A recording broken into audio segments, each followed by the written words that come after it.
Pokój i dobro. Nazywam się Marek Maria Kowalcze, jestem franciszkaninem. Do niedawna mieszkałem w naszym klasztorze w Krakowie, od niedawna mieszkam w naszym klasztorze we Wrocławiu. Kochani, rok 2020 jest dla nas wyjątkowy z wielu powodów. Jednym z tych powodów jest to, że w tym roku będziemy obchodzić 100. rocznicę urodzin papieża Jana Pawła II. Stąd właśnie pojawił się pomysł, żeby podzielić się z szerszym gronem odbiorców tym, co było dla Karola Wojtyły, Jana Pawła II bardzo ważne. Chodzi oczywiście o jego nauczanie dotyczące miłości, seksualności, małżeństwa i rodziny. Nam, Polakom, nie trzeba tłumaczyć tego, kim Karol Wojtyła był. Niemniej jednak bardzo często powstaje pytanie, czy naprawdę znamy tego człowieka, czy wiemy, co było dla niego ważne, czy wiemy, jakim człowiekiem był. My jako franciszkanie co roku w lipcu w Kalwarii Pacławskiej niedaleko Przemyśla organizujemy spotkanie dla młodych ludzi. W 2018 roku gościem tego spotkania był znany wszystkim reżyser Krzysztof Zanussi. W swoim spotkaniu z młodzieżą opowiadał o niezwykłym wydarzeniu, które miało miejsce pod koniec lat 50. w Krakowie.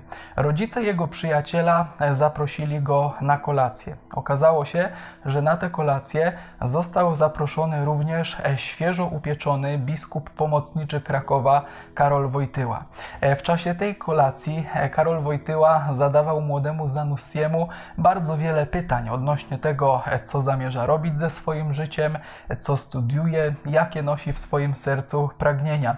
To, co Zanussi zapamiętał z tego spotkania najbardziej, to to, że Karol Wojtyła naprawdę wsłuchiwał się w jego odpowiedzi. Naprawdę chciał usłyszeć, co ten młody człowiek miał wtedy do powiedzenia. I takie podejście do człowieka to było coś, co charakteryzowało Wojtyłę bardzo mocno.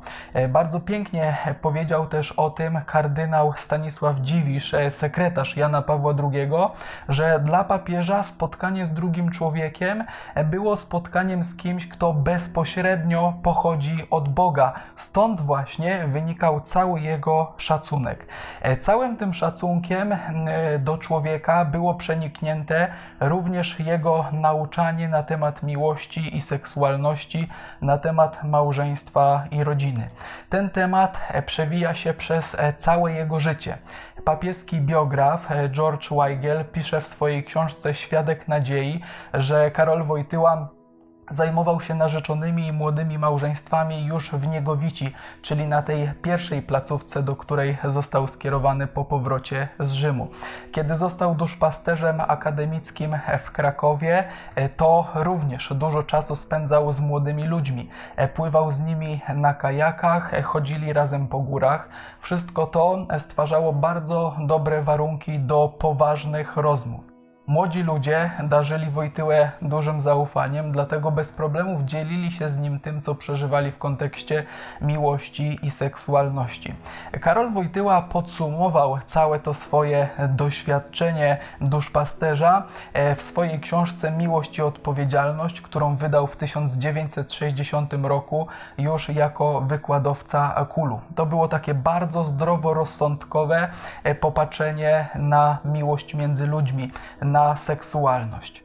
Miał także duży wkład w przygotowanie encykliki Humane Vitae, która wyszła pod koniec lat 60., a której poświęcimy jeszcze dość dużo uwagi. W latach 70.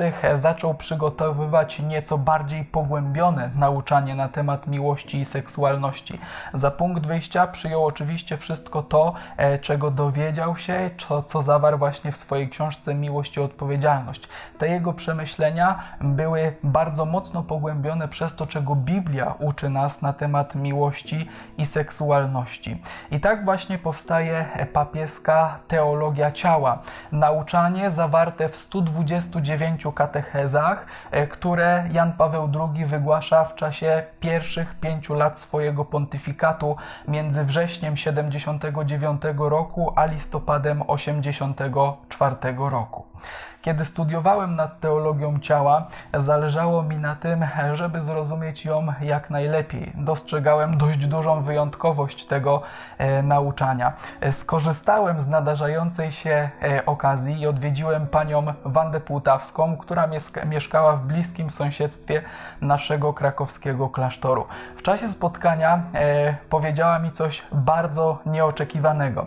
Jej słowa brzmiały mniej więcej tak: nie ucz ludzi, że Bóg jest miłosierny, to bezużyteczne. Ucz ludzi, że Bóg jest stworzycielem, a dowodem na to jest istnienie Twoje i każdego z Was i całego świata.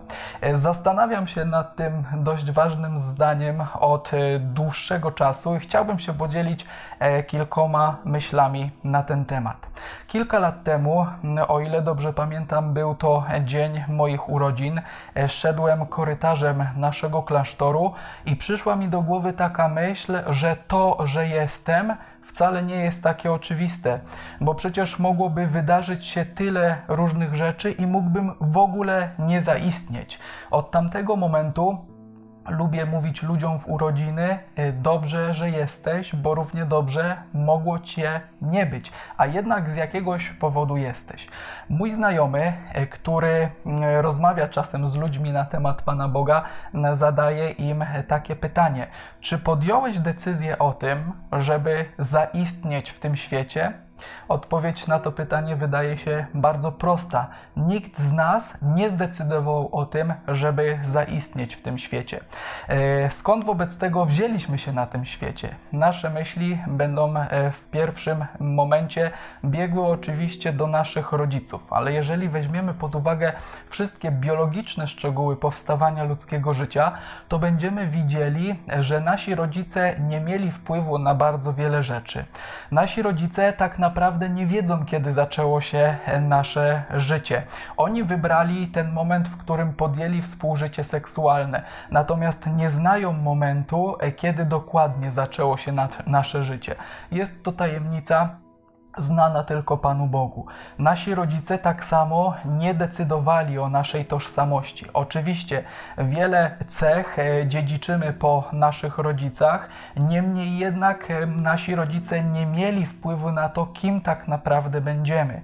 To, kim każdy z nas będzie, zależało od połączenia się komórki jajowej dojrzałej w tym właśnie czasie, kiedy nasi rodzice podejmowali współżycie seksualne, z jednym spośród blisko 500 milionów plemników, które ruszyły w drodze do tej komórki jajowej. Widzimy bardzo wyraźnie, że nasi rodzice przy swoich najlepszych staraniach nie mieli na to wpływu, który spośród tych plemników połączy się z tą właśnie komórką jajową. Widzimy, że to prawdopodobieństwo, że ja to będę właśnie ja, jest bardzo niewielkie. Dalej, jeżeli doszło do zapłodnienia, to prawdopodobieństwo, że to życie, które już zaistniało, zagnieździ się w macicy swojej mamy i będzie mogło się normalnie rozwinąć, również jest bardzo niewielkie. Tak więc widzimy, że te wszystkie fakty są tak mało prawdopodobne, że wydają się praktycznie nieprawdopodobne.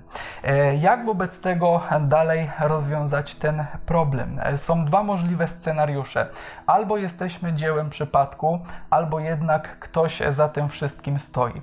Popatrzmy na chwilę na ten temat przypadku.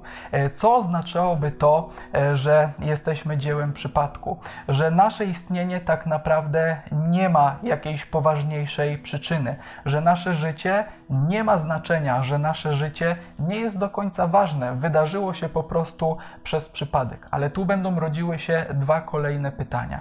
Czy przypadek jest do pogodzenia z ludzkim rozumem? Czy coś naprawdę dzieje się bez konkretnej przyczyny? Drugie pytanie, które rodzi się w tym momencie, będzie dotyczyło tego, czy przypadek naprawdę odpowiada na głęboką potrzebę zrozumienia, którą każdy z nas nosi głęboko w swoim sercu.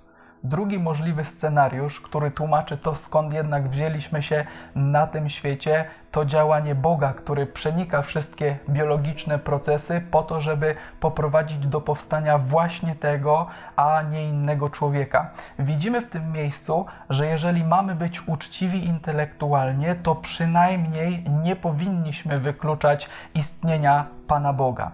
Sobór Watykański II w swojej Konstytucji Duszpasterskiej o Kościele w świecie współczesnym w punkcie 24 pisze bardzo pięknie, że człowiek jest jedynym stworzeniem, którego Bóg chciał ze względu na niego samego. Ze względu na niego samego oznacza nie ze względu na Boga, tylko ze względu na mnie, ze względu na każdego z nas. Każdy z nas stanowi powód, dla którego istnieje. To ja liczę się dla Boga. Pan Bóg stworzył mnie dla mnie samego. Pan Bóg stworzył mnie po to, żebym mógł brać udział w Jego życiu, w Jego szczęściu. Biblia bardzo mocno daje do zrozumienia, że nie jesteśmy przypadkiem, że Pan Bóg planował każdego z nas jeszcze przed założeniem świata, że to, że istnieje, to jest tak naprawdę realizacja Jego woli, która wydarzyła się we wszystkich tych procesach, które składają się na to, co znamy jako nasz świat. Moi drodzy, to życie, które dostaliśmy od Pana Boga, prowadzimy w ciele.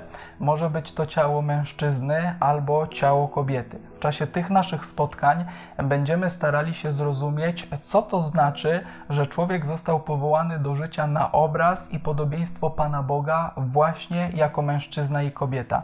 Będziemy starali się razem z Janem Pawłem II zrozumieć, co Pan Bóg chce powiedzieć sam o sobie przez ten znak, jakim jest ludzkie ciało. To właśnie jest teologia ciała. Będziemy starali popatrzeć się na ten znak, jakim jest ludzkie ciało i odczytać wszystkie te informacje, które Pan Bóg w to ciało wpisał.